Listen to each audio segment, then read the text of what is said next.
कई बार ना हमारे जो मांसपेशियां हैं ना, हमारे मसल्स जो हैं, बहुत थके थके महसूस करते हैं हम, बहुत टायर्डनेस महसूस करते हैं, उन्हें बहुत हैवी हैवी लगते हैं मसल्स। होता है ऐसा? कोई लंबा सफर तय कर लिया, कोई वर्जिश ज्यादा हो गई है, ओवर एक्सर्ट हो गए हमारे मसल्स, या ओवर जैसे ना यूज हो गया, जरूरत से ज्यादा इस्तेमाल में लाएं, ठीक है ना। तो उस वजह से ना कई बार हमारे मसल्स बहुत हैवी महसूस करते हैं हम। सेकंड, बहुत टायर्डनेस महसूस करते हैं, मांसपेशियों में थकान, भारीपन, थकान।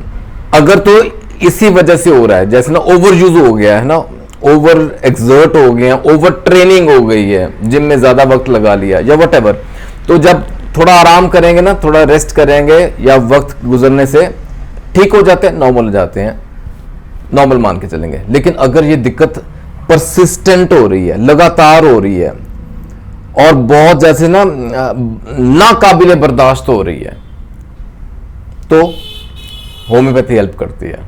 सत श्री अकाल दोस्तों, welcome to Guru Nanak cares. आप सबका दिल से स्वागत है। उम्मीद करता हूं सब खैरियत से होंगे।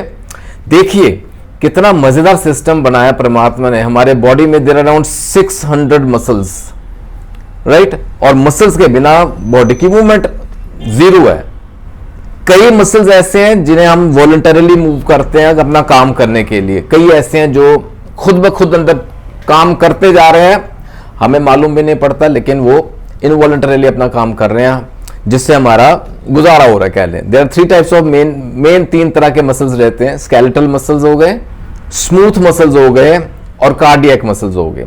खैर डिटेल में नहीं जाएंगे, लेकिन इतना समझ लीजिए कि अगर मसल्स में, मांसपेशियों में थकान और भारीपन महसूस कर रहे हैं, लगातार महसूस कर रहे हैं ना, तो उसके पीछे की वजह का थोड़ा गौर फरमाएं, ठीक है ना। या तो could be because of dehydration, वहां कैसे रिकवर करेंगे, पानी की मात्रा बढ़ाएं, या इलेक्ट्रोलाइट इम्बैलेंस हो गया, उस वजह से भी ये सिम्टम्स आते हैं, थके थके से रहते हैं, टायर्डनेस रहती है मसल्स में।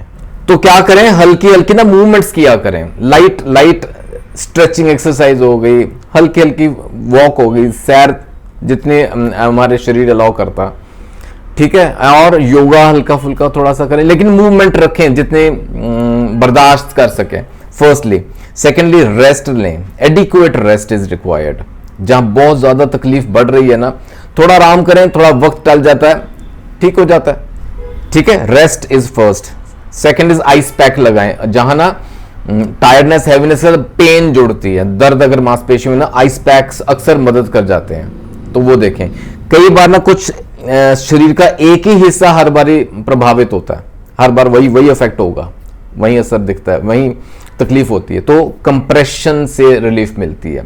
कई बार लोअर लिम्स में दिक्कत रहती है, पाँव में या काफ्स मसल्स में, तो कंप्रेशन स्टॉकिंग्स हेल्प करती हैं, यानी कि कंप्रेशन से भी मदद मिलती है। And finally, keep it elevated, that part, उसको थोड़ा ना हाइट पे रखें, थोड़ा ऊंचा करके रखें, ज्यादा देर लटका के ना बैठें, that affected part of course, ठीक है जी। RICE, rest, ice packs, compression and elevation, elevated रखें। और take adequate quantity of proteins in your diet. Muscles है ना, प्रोटीन्स मांगती हैं, तो प्रोटीन्स अपनी डाइट में ऐड करें, अगर कम है तो इंक्रीज करें। और ये कुछ चुनिंदा होम्योपैथी दवाएं आपके सामने रख रहा हूं, दे कैन हेल्प यू। सबसे पहली, सबसे महत्वपूर्ण दवा जलसीमियम। इन जनरल जहां ना मस्कुलर वीकनेस रहती है, जलसीमियम स्टैंड्स अपार्ट, नंबर 1 दवा रहती है जलसीमियम।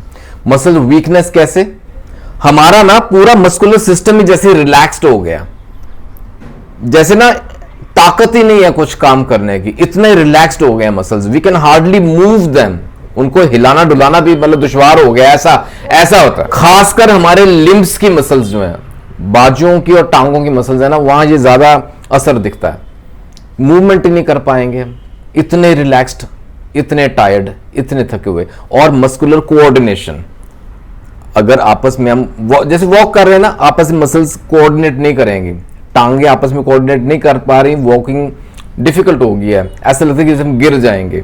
सो मस्कुलर कोऑर्डिनेशन, आपस में तालमेल ना खाए ना, दिस इज द रेमेडी। यानी कि कंप्लीट रिलैक्स्ड मसल्स होगी, कंप्लीट रिलैक्सेशन होगी, एंड इन जनरल प्रोस्ट्रेशन है, थकान है, एग्जॉस्शन है, सिर की है, थोड़े से ना नेसेस जुड़ते हैं। वो क्या है, देखिए मैं बताता हूं।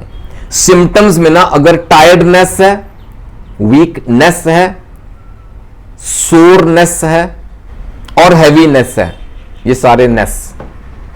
और and there is an aching in the muscles, aching, दर्द भी सिरे का। This is the remedy. Gelsemium देखिए इनिशियल कंडीशंस में 30 में शुरू करें ना, दिन में 2 से 3 बार दें, 2 कतरे 1 चम्मच पानी में डाल के, तो रिलीफ मिलना शुरू हो जाता है। और यही सारे नेसेस जो मैंने बताया ना आपको, ये जो थकान, हैवीनेस, पेन, एकिंग, ये सब ज्यादा बढ़ जाते हैं स्पेशली ड्यूरिंग फीवर, बुखार के दौरान and even after fever, patients convalescing after illness और सर्जरी या फीवर इन जनरल, ये अगर सिम्टम्स आते हैं, gelsemium is the master remedy. दूसरी इंपॉर्टेंट दवा है रस्टॉक्स। इसमें ना स्टिफनेस जो है ना वो प्रमुख लक्षण है, कह लें stiffness and pain in the muscles और जॉइंट्स। और इसमें ना बंदे को अगर वो दर्द या स्टिफनेस या भारीपन या टायर्डनेस इतना सिरे का होता है, वो ना बेचैन हो जाता है बंदा, बेचैनी, तुड़कू लगे रहता है, he can't sit in same position for long, उसको मूवमेंट करनी पड़ेगी, उसको मूव करना पड़ेगा, उसको तो लगता है सुकून मिल रहा।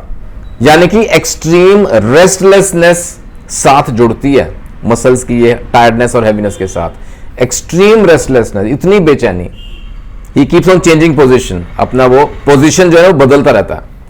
देन रूमैटिक जो है ना पेन्स, ये रूमैटिज्म के सिम्टम्स ना ये बिगड़ जाते हैं कोल्ड एंड डैम्प सीजन। ये रस्टॉक्स की एक ना कैरेक्टरिस्टिक सिम्टम कह लें, फीचर है। ठंडे और जैसे सीलन वाले जब मॉइस्चर कंटेंट ज्यादा होता है ना, तो उन दिनों में ये दिक्कतें बढ़ती हैं, मसल पेन, टायर्डनेस ये बढ़ती है, राइट। यानी कि अगर ओवर एक्सर्शन हो गई है, मसल्स अफेक्ट हुए हैं, या कुछ लिफ्ट किया हमने, कोई वजन उठा लिया, उसके बाद जैसे मस्कुलर पेन हो गई है, मसल टायर्ड हो गए हैं, मसल हैवी महसूस हो रहे हैं, तो रस्टॉक्स काम आएगी। यूजुअली 200 सी में अच्छे रिजल्ट्स मिलते हैं, दिन में 2 से 3 बार लें, आपको राहत मिलेगी। तीसरी एक और इंपॉर्टेंट दवा है, नोट कीजिएगा, पिक्रिकम एसिडम। इसमें ना वही वीकनेस है, हैवीनेस है, टायर्डनेस है हमारे मसल्स में, हमारी पूरी बॉडी में, और साथ में जुड़ते हैं यही सिम्टम्स इन माइंड। हमारा दिमाग थका थका सा रह रहा है, भारी भारी सा रह रहा है, ब्रेन के अंदर, माइंड के अंदर सिम्टम्स आते हैं, ठीक है। ऐसा कुछ अगर जुड़ता है तो पिक्रिकम एसिडम हेल्प करेगी। एंड फाइनली एक और दवा है जिसका नाम है फॉस्फोरिकम एसिडम, एसिड फॉस भी बोलते हैं इसको। अब ये थोड़े डिफरेंट सिम्टम्स है, लेकिन ऐसा भी होता है कि जब दिमागी थकान ज्यादा हो जाए ना, फ्रॉम मेंटल एग्जॉस्शन, मेंटली हम एग्जॉस्ट हो गए हैं और उसका असर हमारी बॉडी पे दिखना शुरू हो जाता है। फिजिकली हम एग्जॉस्ट नहीं हुए हैं, लेकिन मसल्स थके थके हैं, मसल्स में टायर्डनेस है, वही भारीपन महसूस करते हैं, लेकिन cause is something else, that is from mental exhaustion. So आपने देखा सिम्टम्स बदलते हैं, दवा बदल जाती है। जो इनिशियली 2-3 दवाएं बताई हैं कॉमन सिम्टम्स रहते हैं। अगर कहीं दिमागी थकान की वजह से दिक्कत आ रही है तो फॉस्फोरिकम एसिडम हेल्प करती है। 30 सी पोटेंसी से शुरू कर सकते हैं, रिजल्ट्स अच्छे मिल जाते हैं। याद रखिएगा, लेकिन दवाएं और भी बहुत सी हैं, depending on the symptoms you get the remedy. और लेकिन ये बहुत कॉमन सिम्टम्स थे, इसलिए 2-3 इंपॉर्टेंट दवाएं आपके सामने रखी। उम्मीद करता हूं इससे आपको फायदा हो, जरूर फायदा हो। I pray for your good health. दोस्तों जुड़े हैं गुरु नानक केयर्स के साथ for more such information videos. आपको अच्छा लगा, आइए गुरु नानक केयर्स के परिवार का हिस्सा जरूर बने, सब्सक्राइब करें and hit that bell icon for latest updates. जल्दी मिलेंगे, टेक केयर, गॉड ब्लेस।